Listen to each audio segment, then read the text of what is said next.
So the first step you're going to do is you're going to go into your file, and then you're going to select new part, and then you're going to go to your documents and wherever your parts list is that you're wanting to pull up and cut. Ours is in documents, so you're going to make sure that it's in the bottom left quadrant so that it can line up. Once you do that, you're going to come down and create a new cutting operation. Select whatever material you're going to be cutting. You can customize it for different material thicknesses, speed rates. You're going to make sure that you're going to have your lead in perpendicular, and you don't want to go anywhere over half the size of a hole. We're not cutting any holes, so it doesn't matter. And then you select that, and that'll give you your operation layout. Once you do that, you go to post, you save it, and then you can go over and then cut it out. So the next step we're going to be doing after setting up our main cutting system is we're going to take our thermodynamics. Here's a 300 amp power supply unit, and we're going to turn that on.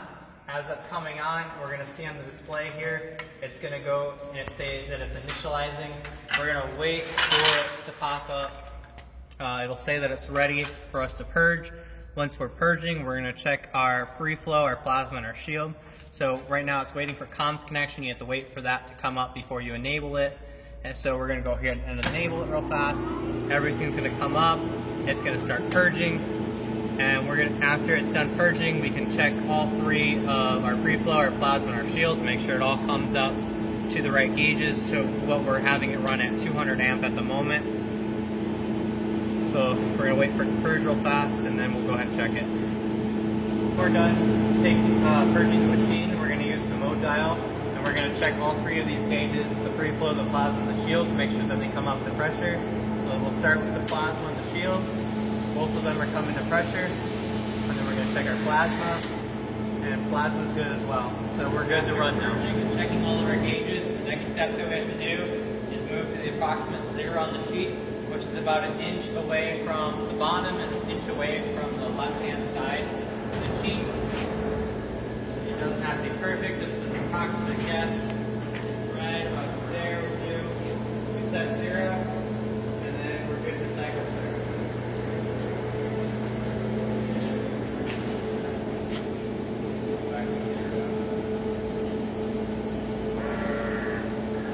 Alright, so we're at 0.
Patrick set this job up with the sheet out in the center of the machine because it's just a test bird to show you how the machine works.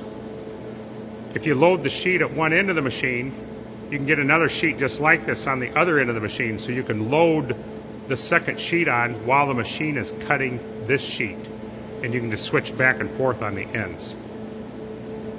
Now Patrick's going to rip the sheet lengthwise and then across to save the extra material as a drop.